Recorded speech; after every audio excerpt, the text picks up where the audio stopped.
ഈ മസീഹ് എന്ന് പറയുമ്പോൾ ഈ രണ്ട് വിപരീതമായ അർത്ഥമുണ്ട്.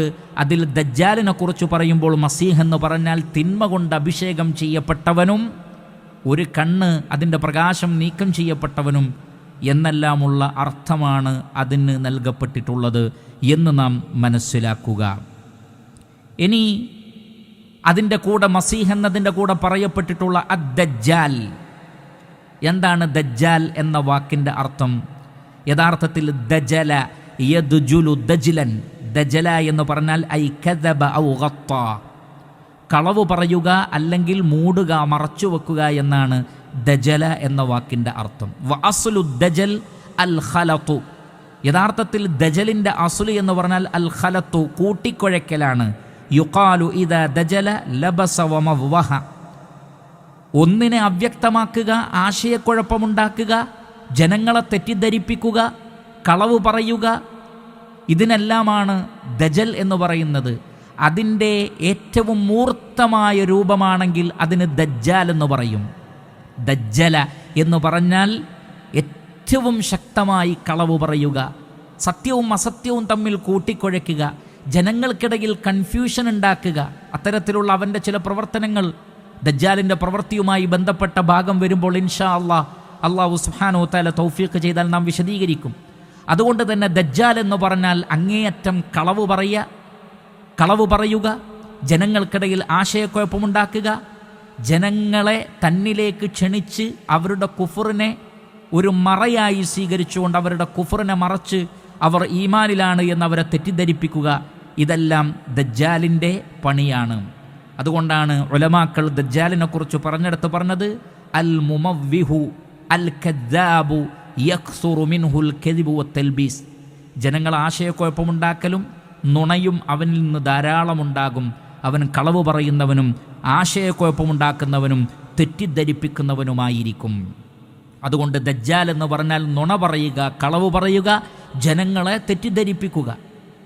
അതുകൊണ്ട് ആ പദം സാക്ഷാൽ ദജ്ജാലിന് ഉപയോഗിക്കപ്പെട്ടതുപോലെ തന്നെ ജനങ്ങൾക്കിടയിൽ രംഗത്ത് വന്നുകൊണ്ട് ജനങ്ങളെ തെറ്റിലേക്ക് നയിക്കാൻ വേണ്ടി രംഗത്ത് വരുന്ന ആളുകളെക്കുറിച്ചും പ്രവാചകൻ ഈ പദം പ്രയോഗിച്ചിട്ടുണ്ട് എന്ന് കാണാൻ കഴിയും.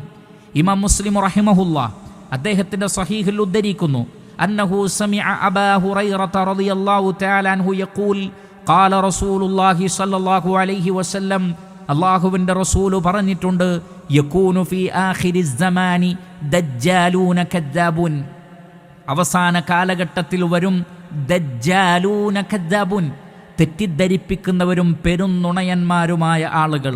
യഅ്തൂനകും മിനൽ അഹാദീസി ബിമാ ലം തസ്മഉ അൻതും വലാ ആബാഉകും, സ്വഹാബികളെ നിങ്ങളും നിങ്ങളുടെ പിതാക്കളും കേട്ടിട്ടില്ലാത്ത വാർത്തകളുമായി, പുതിയ പുതിയ ബിദ്അത്തുകളുമായി അവർ രംഗത്ത് വരും. ഫഇയ്യാകും വഇയ്യാഹും, നിങ്ങൾ നിങ്ങളെ സൂക്ഷിക്കണം, അവരെയും സൂക്ഷിക്കണം. ലാ യുദില്ലൂനകും വലാ യഫ്തിനൂനകും, അവർ നിങ്ങളെ വഴിവേഴ്പ്പിക്കാതിരിക്കട്ടെ, അവർ നിങ്ങളെ ഫിത്നയിൽ അകപ്പെടുത്താതിരിക്കട്ടെ. അപ്പോൾ വലിയ ദജ്ജാല് വരുന്നതിന് മുമ്പ് ഇതേപോലെയുള്ള ചെറിയ ദജ്ജാലുകൾ, അഥവാ നുബുവത്ത് വാദിക്കുന്ന, ഞങ്ങൾ നബിയാണ് എന്ന് പറയുന്ന, ഞങ്ങൾക്ക് വഹയുണ്ടെന്ന് പറയുന്ന, അതേപോലെ തന്നെ മതത്തിൻ്റെ വിഷയത്തിൽ ജനങ്ങളെ വമ്പിച്ച ഫിത്നയിൽ അകപ്പെടുത്തുന്ന പ്രധാനപ്പെട്ട ആളുകൾ അവർ വരുമെന്നാണ് റസൂലുള്ളാഹി സ്വല്ലല്ലാഹു അലൈഹി വസല്ലമ പറയുന്നത്. അപ്പോൾ ദജ്ജാൽ എന്ന് പറഞ്ഞാൽ ഈ നിലക്ക് നുണ പറഞ്ഞുകൊണ്ട് സമൂഹത്തെ കുഫറിലേക്ക്, സത്യനിഷേധത്തിലേക്ക് ക്ഷണിക്കുന്ന ആളുകളാണ്. അവരുടെ അവസാനമായി കൊണ്ട്, അതല്ലെങ്കിൽ അവരുടെ എല്ലാം ഒരു പൂർത്തീകരണം എന്നുള്ള നിലക്കാണ് സാക്ഷാൽ അദ്ദജ്ജാൽ വരിക എന്ന് നമ്മൾ മനസ്സിലാക്കണം. അപ്പോൾ ദജ്ജാൽ എന്ന് പറഞ്ഞാൽ, അല്ലെങ്കിൽ മസീഹുദ് ദജ്ജാൽ എന്ന് പറഞ്ഞാൽ എല്ലാ അർത്ഥത്തിലും മോശമായ അർത്ഥമാണ് അതിനുള്ളത്. അദ്ദജ്ജാൽ എന്ന് കേൾക്കുമ്പോൾ നമ്മുടെ മനസ്സിലേക്ക് ഓടി വരുന്നതും അള്ളാഹുവിൻ്റെ പ്രവാചകൻ വിശേഷിപ്പിച്ചിട്ടുള്ള ആ വമ്പിച്ച ഫിത്നയും പരീക്ഷണവുമായ ദജ്ജാലാണ് എന്ന് നമ്മൾ മനസ്സിലാക്കുക.